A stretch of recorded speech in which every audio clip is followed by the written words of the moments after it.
오늘 말씀의 제목은 그리움이 깃든 시각이라는 제목으로 함께 은혜를 나누고자 합니다. 한번 같이 따라해 보겠습니다. 그리움이 깃든 시각. 우리가 살아가는 이 시대, 참으로 관계가 어려워지는 시대를 살아가고 있는 것 같아요. 갈수록 관계가 메말라간다. 또 그러다 보니까 단절의 시대를 우리가 경험하게 되는 것 같습니다. 그리고 우리의 인생을 가만히 들여다보면 우리가 겪는 고통의 대부분은 이 관계에서 오는 것을 우리가 또 실감하게 됩니다. 가장 견디기 힘든 순간이 언제일까 이렇게 질문을 던져보게 되면 돈이 없을 때가 아니더라는 거죠. 지갑이 좀 비었다고 우리 인생이 무너지지는 않더라는 거예요. 몸이 조금 아플 때도 아니게 되는 것을 우리가 경험하게 됩니다. 육신의 질병은 약으로도 또 치료도 이렇게 견뎌낼 수 있는 그런 우리가 시대를 살아가고 있습니다. 그런데 정말 우리 영혼을 송두리째 흔드는 고통이라는 것은 내 마음속에 누군가를 향한 미움이 사라지지 않을 때 이것처럼 힘든 것은 없더라는 겁니다. 도저히 그 사람을 용서할 수도 없고 또 사랑할 수도 없을 때 우리는 그때 일상이 지옥이 되는 것을 경험하게 됩니다. 그렇다고 했을 때 여러분, 제가 질문 하나 드려보겠습니다. 우리가 왜 가까운 사람 또 이웃들을 때로는 한 교회 안에서 한 교회를 섬기는 지체들을 사랑하는 것이지 못하는 것일까?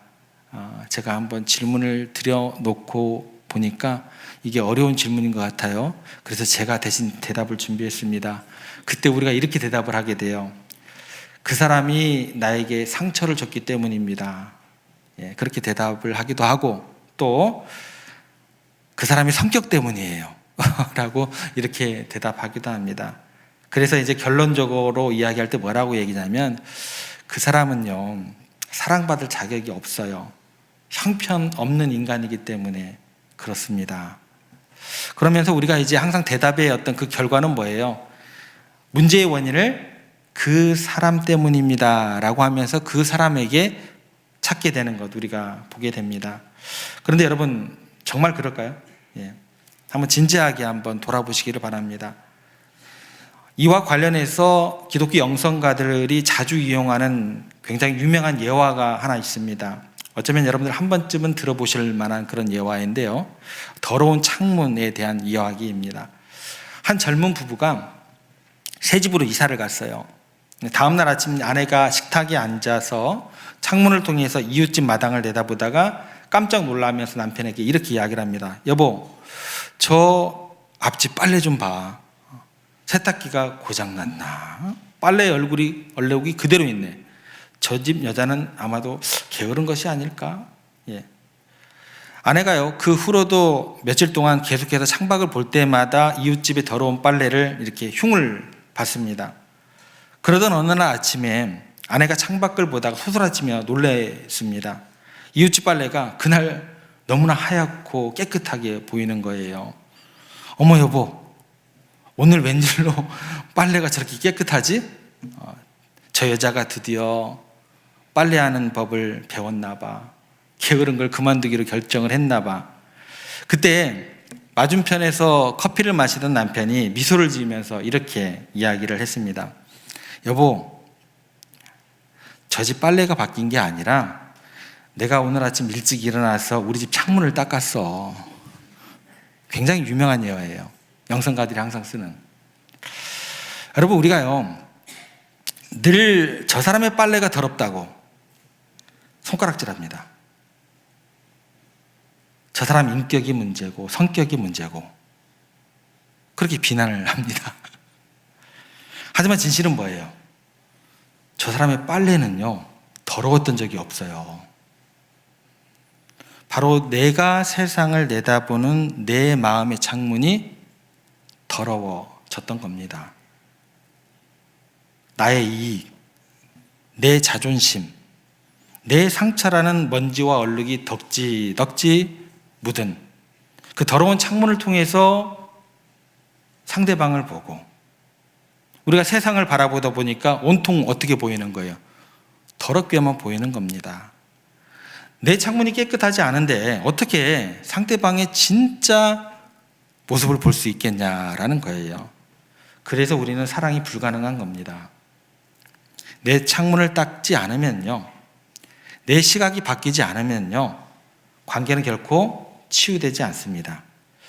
오늘 우리가 읽었던 창세기 43장 이 말씀을 통해서 우리가 더러워진 창문을 닦아내고 전혀 새로운 눈으로 원수들 또 형제들을 바라보게 되었던 한 사람을 만나게 됩니다. 그 사람의 이름이 요셉입니다.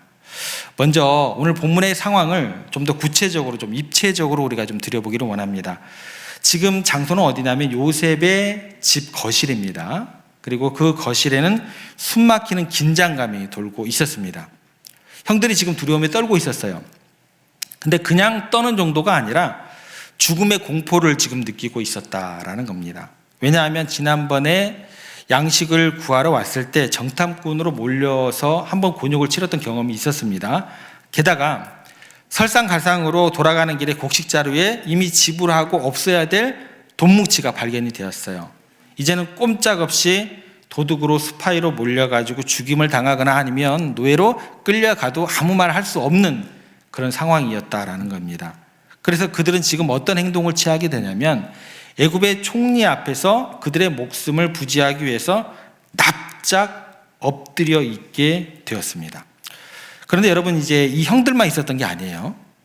그 자리에는 형들 말고 아버지 야곱이 자신의 생명보다 더 아꼈던 막내 아들을 보내줬어요. 그래서 그 막내 아들 베냐민이 그들 팀에 끼어 있었다라는 게 중요합니다. 그리고 요셉은 지금 자신의 정체를 철저히 숨기고 있었다라는 거예요. 굉장히 근엄한 척, 냉정한 통치자의 가면을 쓰고 형들을 지금 시험하고 있습니다. 그런데 이 차가운 총리의 가면이 일순간에 무너져 내리는 순간이 지금 도래하게 되었다라는 거예요. 요셉의 눈동자가 흔들리기 시작합니다. 바로 누구를 봤기 때문에? 막내 동생 베냐민을 발견하는 순간 요셉의 눈동자가 흔들리기 시작합니다. 자, 그러면 여기에서 우리가 좀 하나 좀 주의해서 봐야 될 게 있어요. 요셉과 요셉의 형들의 시선이 어떻게 다른지 먼저 우리가 좀 생각을 해봐야 됩니다. 먼저 형들이 어디를 보고 있는가 우리가 좀 생각을 해보겠습니다. 26절에 보면 형들은 지금 어떻게 하고 있다 그래요? 땅에 엎드려 절하고 있습니다. 뭐 때문에? 죄책감 때문에, 두려움 때문에 감히 고개를 들지 못하고 있더라는 거예요. 차가운 땅바닥만 쳐다보고 있습니다. 심판받을까 봐 숨을 죽이고 있는 모습이다라는 거예요.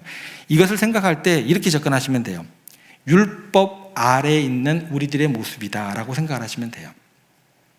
내 마음의 창문이요, 죄책감으로 더러워진 사람이요, 고개를 들기가 쉽지 못합니다. 그러다 보니까 어떻게 돼요? 맨날 땅만 봐요. 맨날 신앙생활에 한숨이에요. 기쁨을 누리지 못해요. 그런데 이제 다른 시선 하나를 보면 요셉의 시선은 어땠을까 우리가 생각해 봐야겠죠. 본문 29절 말씀을 보겠습니다. 굉장히 중요한 구절입니다. 저희들 같이 읽겠습니다. 요셉이 눈을 들어 자기 어머니의 아들 자기 동생 베냐민을 보고 이르되, 높은 자리에 앉아 있었던 요셉이에요. 그런데 이제 눈을 들어라는 표현을 쓰고 있어요.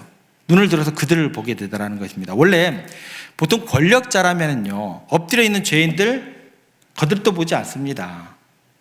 그들의 굽은 등만 무심하게 내려볼 뿐 별로 관심이 없어요. 너희들 죄인이지?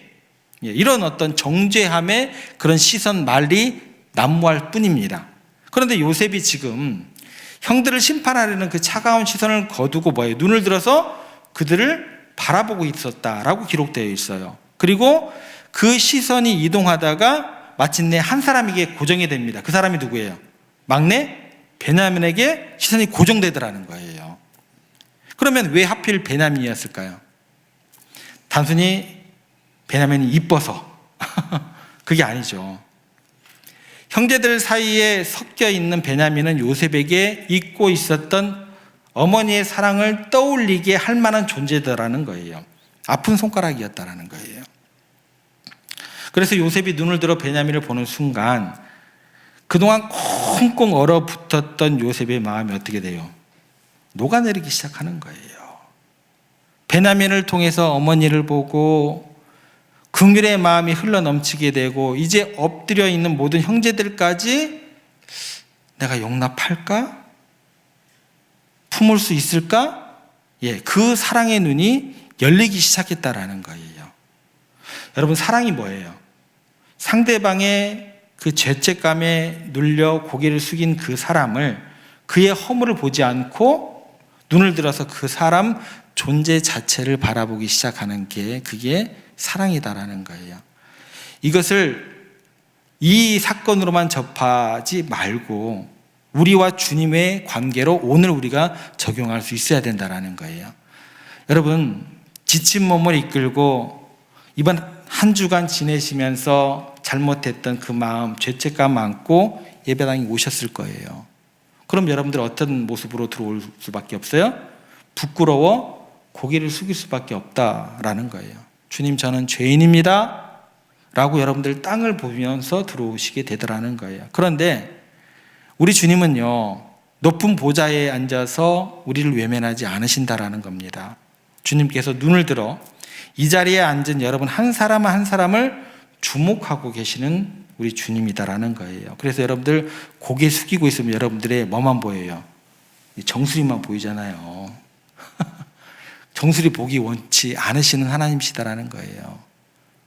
여러분들 고개를 드시고 우리 주님께서 눈을 맞추시기를 원하시는 그 시간이 무슨 시간이에요?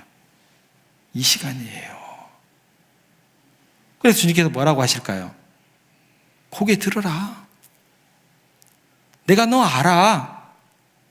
너는 내 아들이야, 내 딸이야. 그 음성 듣는 시간이 언제예요? 이 시간이에요. 그렇게 말씀하시면서 여러분들이 이 자리에 나와 있는 그 시간 자체, 존재 자체를 뭐 하시는 분이세요? 기뻐 받으시는 분이심을 기억하시기를 바랍니다. 그런데 오늘 본문을 보시면 이제 요셉이 본 베냐민을 굉장히 독특한 표현을 가지고 우리들 가운데 기록해 주고 있어요. 어떤 표현이 등장하는지 본문 29절 다시 한번 보시면 이렇게 기록되어 있습니다. 요셉이 눈을 들어 자기 어머니의 아들 자기 동생 베냐민을 보고 이르되, 두 번 반복해서 이야기를 해요. 원래대로라고 하면 베냐민을 보고 이렇게 해도 돼요. 그죠? 다 알아요. 아, 베냐민을 보고 말하는구나 라고 압니다. 근데 그 앞에다 뭐를 붙이는 거예요? 자기 어머니의 아들, 이걸 더 붙여요. 이게 오늘 설교의 핵심입니다. 여기서 말하는 어머니는요, 요셉의 4명의 어머니 가운데 친어머니를 이야기하는 거죠. 라헬이를 의미하는 거예요. 창세기 35장에 보면 슬픈 이야기가 나옵니다. 라헬이라는 친어머니가 베들레헴으로 가는 길 위에서 이 막내 아들 베냐민을 낳다가 난상 끝에 죽어요. 그러니까 요셉이 눈을 들어 베냐민을 본 순간 그의 눈에는 단순히 동생이 보인 게 아니에요. 그 베냐민의 얼굴 뒤에 겹쳐있는 자신을 그토록 사랑하다가 이 아이를 낳다가 싸늘하게 식어버린 어머니 라헬의 얼굴이 같이 겹쳐 보이는 거예요. 여기에는 또 하나의 가슴 아픈 이유가 숨겨져 있습니다. 요셉이 형들에 의해서 애굽으로 팔려갔을 때의 나이가 17이었습니다. 그리고 지금 형들을 다시 만날 때의 나이가 39입니다. 그럼 몇 년이 흐른 거예요? 22년입니다. 강산이 2번이나 변하는 그 긴 세월 동안 요셉은 혼자 외로운 타국 땅에서 얼마나 가족이 그리웠겠어요. 얼마나 사무치게 외로웠겠습니까? 그런데 베냐민은요, 요셉이 노예로 팔려오기 전 가장 행복했던 어린 시절을 기억나게 하는 유일한 증거이면서 동시에 어머니와 자신을 이어주는 유일한 핏줄이 베냐민이었다라는 거예요. 그러니까 요셉이 베냐민을 통해서 베냐민을 볼 때 단순히 동생으로만 본 게 아니에요. 자신의 잃어버린 22년의 세월도 같이 보게 되는 겁니다. 그리고 그토록 사무치게 그리웠던 어머니의 품도 보게 되는 거예요. 그래서 요셉이 흘리는 눈물은요, 단순히 반가움의 눈물이 아닙니다. 사무치는 뭐예요? 그리움. 이것까지 모든 것이 종합해서 터져나오는 통곡의 눈물이 되는 겁니다. 그런데 여기서 굉장히 중요한 사실 하나는 우리가 발견해야 돼요. 뭐냐면 요셉의 이 시선이요, 단지 그냥 요셉이라는 동생 베냐민을 외형적으로 얼굴을 봤다, 여기서 끝나지 않고 그 겉모습을 뚫고 그 깊은 베냐민의 내면을 들여다보는 시선으로 더 확장되었다라는 게 더 중요하다라는 거예요. 여러분, 베냐민의 이름이 뜻이 무엇인지 우리가 한번 생각을 해보겠습니다. 베냐민에게는요 2가지 이름이 있었어요. 첫 번째는 여러분의 베냐민이에요. 이건 누가 지어준 이름이냐면 야곱이 지어준 이름이에요. 아버지 야곱이 그를 베냐민, 즉 오른손의 아들이라고 이름을 지어줬어요. 이것은 무슨 뜻이냐면 능력의 아들, 성공의 아들 이라고 뜻이 있어요. 그런데 어머니 라헬은 이름을 다르게 지어줬습니다. 어머니 라헬은 죽어가면서 그를 베노니라고 이름을 지어줬어요. 이거는 무슨 뜻이 되냐면 슬픔의 아들이에요. 되게 상반된 뜻이 담겨져 있죠. 그러면 세상 사람들은요 베냐민을 보면서 베냐민을 무엇으로 이름을 부르면서 봤을까 궁금해집니다. 아마 야곱이 지어진 이름을 보았을 거예요. 야, 저 사람 말이야 총리 동생이야. 야곱 가문에서 성공한 아들의 그 동생이야. 측근이야. 뭐 이렇게 세상 사람들은 봤을 거예요. 그의 화려한 배경, 그의 성공을 보며 부러워했을지 모릅니다. 그런데 요셉의 눈에는요 베냐민, 성공으로 보이지 않았습니다. 그의 눈에는 뭘로 보였을까요? 어머니가 지어준 이름 베노니, 슬픔으로 보여지게 돼요. 그래서 요셉이 마음으로 울고 있는 거예요. 이렇게 울고 있는 거예요. 야, 너도 나처럼 엄마 없이 컸구나. 너도 나처럼 그 억센 형들 틈에서 얼마나 힘들고 외로웠겠느냐. 너도 나처럼 아픔이 있는 아이구나. 여러분, 이게 왜 중요하냐면요, 오늘 우리들도 이 세상에서 살아남기 위해서 여러분들 모두 뭐가 돼야 된다고 외치고 있어요? 베냐민. 발버둥 치잖아요. 오른손의 아들이 되어야만 하는 거잖아요. 능력도 있어야겠고 성공도 해야겠고 강해져야만 한다고 하잖아요. 그래서 여러분들이 내면의 아픔을 어떻게 돼요? 꽁꽁 숨겨요. 나는 괜찮아. 나는 행복해. 그렇게 성공한 척, 그렇게 두꺼운 가면을 쓰고 살아가더라는 거예요. 하지만 여러분의 내면 깊은 곳에는 누구나 뭐가 있어요? 베노니, 슬픔과 상처가 있더라는 거예요. 남 모르는 슬픔, 어릴 때 받았던 상처, 누구에게 말 못하는 그 외로움이라는 아이가 여러분들 속에서 울고 있더라는 거예요. 세상은 우리의 베냐민, 능력을 보고 박수를 치지만 여러분을 진짜로 사랑하는 분이 한 분 계세요. 그분은 여러분의 뭐를 볼까요? 여러분은 가장 깊은 곳에 있는 베노니, 상처를 보고 눈물 짓고 계시고 함께 아파하고 계신다라는 사실을 기억했으면 좋겠습니다. 요셉은 지금 그래서 성공과 능력이라는 세상의 포장지에 현혹되지 않고 그걸 뚫고 들어가는 거예요. 그 영혼 깊은 곳에 있는 아픔 베노니를 공감하고 있는 시간이 됩니다. 이것이 바로 우리가 회복해야 될 그리움이 깃든 시선이 되는 거예요. 내가 사랑하는 어머니의 눈으로 보니까 그는 원수들의 패거리가 아닙니다. 내가 지켜줘야 될 생명이 되는 거예요. 내가 안아줘야 될 아픔이 되는 거예요. 그러니까 어떻게 돼요? 사랑하지 않을 수가 없는 거예요. 미워할 수가 없는 겁니다. 이렇게 상대방의 아픔, 베노니를 나의 아픔으로 보게 되자 요셉의 몸에 이제 반응하기 시작해요. 어떻게 몸이 반응하게 되는지 30절 말씀 보겠습니다. 같이 한번 읽어보겠습니다. 요셉이 아우를 사랑하는 마음이 북받쳐 급히 울 곳을 찾아 안방으로 들어가서 울고, 여기 보시면 이제 사랑하는 마음이라는 구절이 나와요. 이게 성경에서 굉장히 중요한 구절입니다. 라함이라는 단어를 써요. 긍휼이라는 뜻이 있어요. 이 단어가 원래 이제 어머니의 창자, 우리말 표현으로 애간장 이런 뜻의 표현입니다. 그러니까 어머니가 아파하는 자식을 볼 때 느끼는 끊어질 듯한 애착, 또 자식이 아플 때 창자가 뒤틀릴 만한 그런 본능적인 긍휼을 뜻하는 단어가 됩니다. 그런데 성경에서요, 이 단어를 가장 많이 쓰는 대상이 있습니다. 누굴까요? 하나님이세요. 하나님. 그러니까 이스라엘 백성들을 하나님께서 보실 때 그들이 범죄하고 타락해가지고 도저히 사랑할 수 없는 상태였음에도 불구하고 하나님께서 그들을 어떻게 바라보셨다라는 거예요. 불쌍히 여기셨다. 긍휼히 여기셨다. 이게 성경의 이야기입니다. 이사야 49장 15절 말씀에 보면 이런 구절이 나옵니다.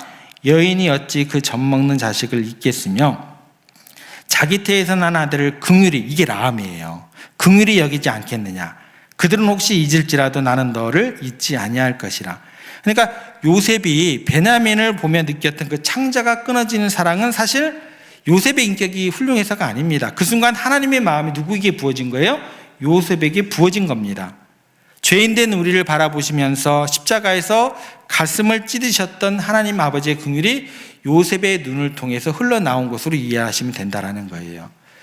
이 사랑의 시선이 무엇인지 잘 느낌이 안 오실 거예요. 이것을 가장 극적으로 보여주는 유명한 사건이 하나 있습니다. 우리 한국 현대사의 길이 남을 명장면입니다. 연세가 지긋하신 성도님들 생생하게 기억하실 만한 사건으로 한번 이 이야기를 한번 접근해 보겠습니다. 때는 1977년입니다. 11월 지구 반대편 파나마에서 열렸던 WBA 주니어 패드급 초대 타이틀 매치입니다. 당시 27세였던 우리나라의 선수가 한 명 있습니다. 누굴까요? 어떻게 아세요? 홍수환 선수입니다. 그 선수가 링에 올랐어요. 상대방은 지옥에서 온 악마라는 별명이 가진 카라스키아 선수였습니다. 11전 11승 11KO, 어마무시한 선수였습니다. 경기가 시작되고 2회전이 되자마자 비극이 시작되었습니다. 홍수환 선수가 무참하게 두들겨 맞기 시작한 거예요. 한 번, 두 번, 세 번, 무려 4번이나 다운을 당했습니다. 그때 온 국민이 흑백 TV 앞에서 주먹을 불끈 쥐고 이렇게 외쳤습니다. 일어나라, 일어나라. 홍수환 제발 일어나라. 일어나서 싸워라, 이겨라. 모든 국민의 눈은 그 시간에 어디에 고정되어 있었냐면 승리에 고정되어 있었습니다. 그가 챔피언이 되기를 원했습니다. 이겨서 대한민국의 자존심을 세워주기를 원했습니다. 이게 세상의 시선입니다. 그런데 그때 이 지구상에서 단 한 사람, 딱 한 사람은 전혀 다른 목소리를 내고 있었습니다. 평안도 사투리를 쓰시던 홍수환 선수의 어머니였습니다. 그 어머니는 피투성이가 된 아들이 오뚜기처럼 자꾸만 일어나는 것을 보면서 TV 화면을 차마 쳐다보지 못하고 방바닥을 치며 이렇게 통곡하며 외쳤습니다. 저 아새끼래 왜 자꾸 일어나노? 제발 좀 일어나지 마라. 가만히 누워있지 않고 소리 그냥 쳐버리디. 와 자꾸 일어나서 또 쳐맞노? 여러분 이 어머니의 마음 느껴지세요? 이 외침 들리세요? 세상은요, 이겨라, 성공해라, 일어나라. 뭔가 결과를 내라고 요구를 해요. 근데 사랑하는 어머니의 시선은요, 챔피언 벨트 필요 없습니다. 승패 중요하지 않아요. 어머니의 시선은 뭐에 있어요? 아들의 생명에 있더라는 거예요. 그래서 뭐라고 얘기해요? 제발 일어나지 마라. 저도 괜찮다. 너 안 맞는 게 중요해. 너가 사는 게 중요해. 또 내 아들이지 않느냐.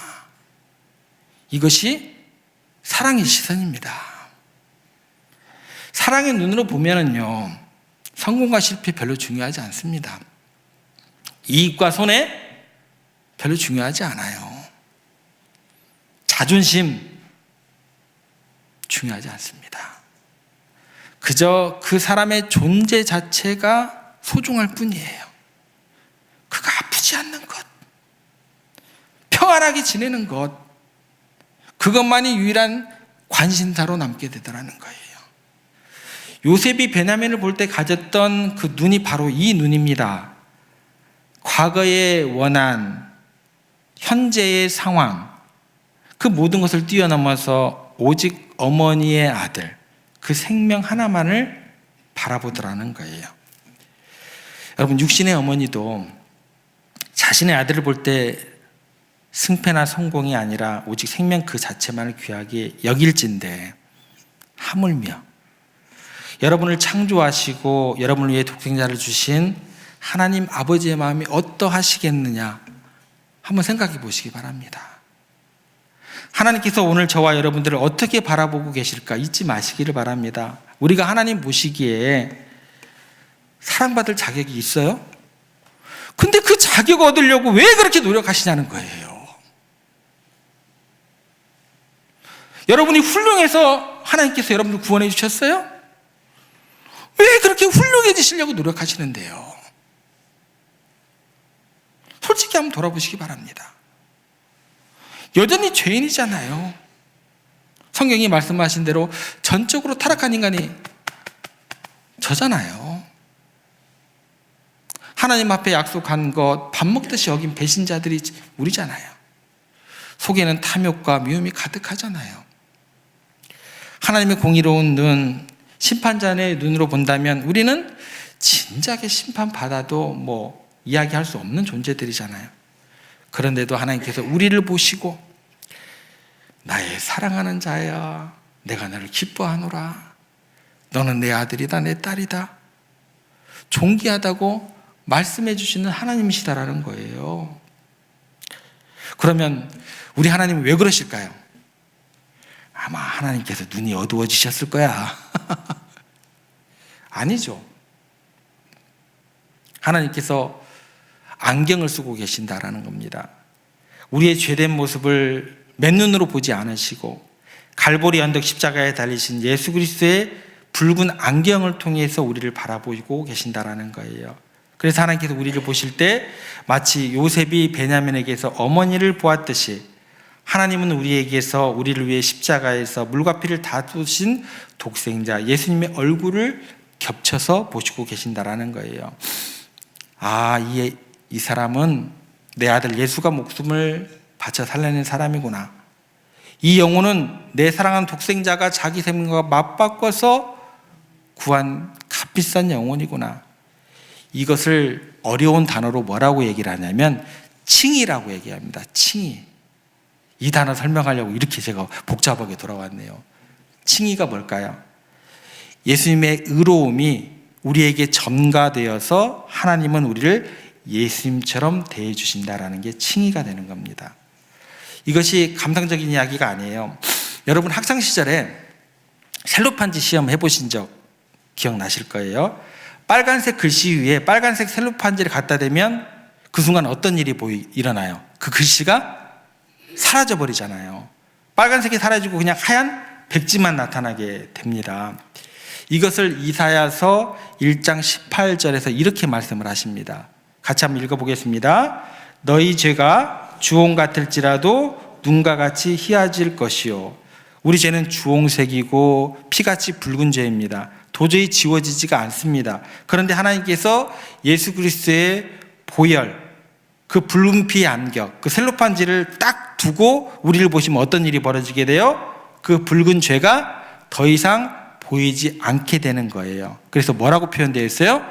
눈과 같이 희게 보일 뿐이다 라고 말씀해 주시더라는 거예요. 이거를 폴틸리 신학자가 이렇게 표현을 하게 됩니다.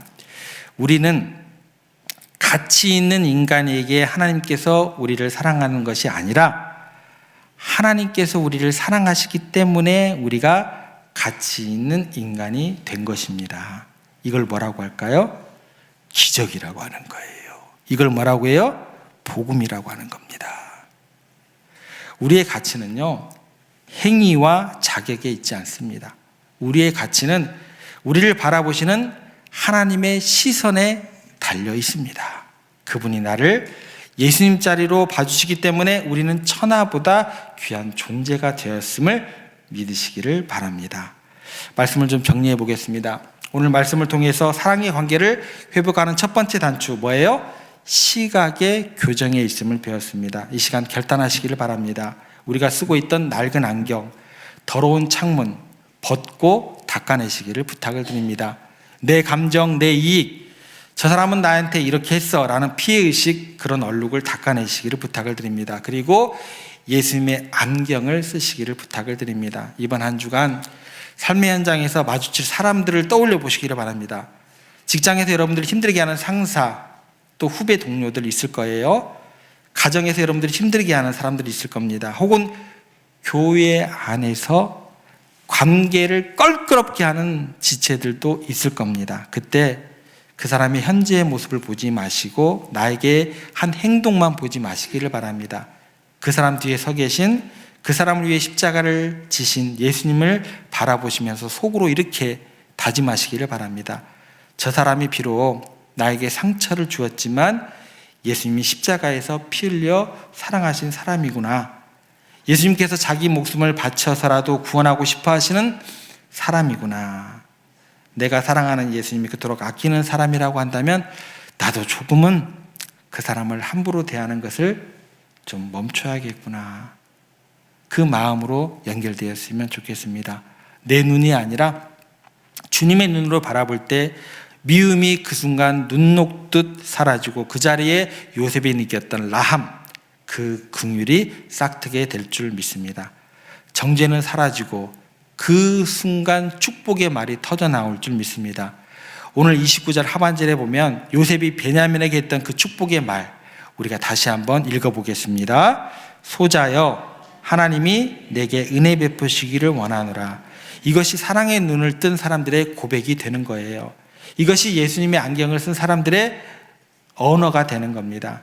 오늘부터 이 마음을 가지고 사람들에게 다가가시기를 부탁을 드립니다. 당신은 하나님이 사랑하시는 사람입니다.